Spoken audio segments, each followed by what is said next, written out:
Hi guys, a very good morning. According to Zim Live, they say Elizabeth Valerio has won her appeal against ZEC's decision to reject her nomination papers, and she will be added to the list of nominees vying for the office of the president.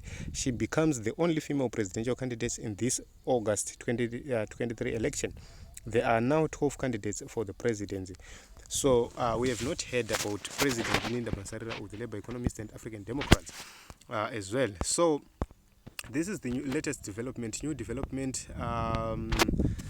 This lady has been put onto the ballot, and there are now going to be 12 of them. We are still waiting for the Supreme Court ruling expected for the 19th of September. I think the hearing should be on the 19th of July. And after that hearing on the 19th of July, then we see kuti inenge ichizuya rini ruling yacho, because the hearing comes first, then the ruling comes later.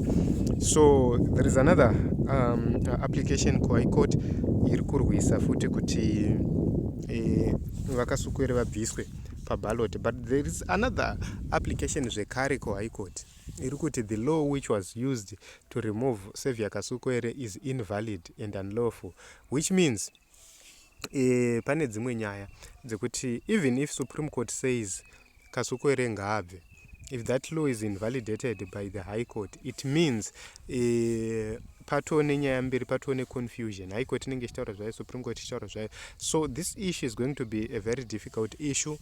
Inini handioni reason why vari kufanira kumanikidzira kuti umwe munhu abve paballot. Ngavangoenda paballot votsemurwa left, right and center zvakadaro, because vane muZimbabwe vakuziva zvavari kuda. Vane muZimbabwe vasina confusion right now. They know what they want. They want ZANU-PF out, and out for good.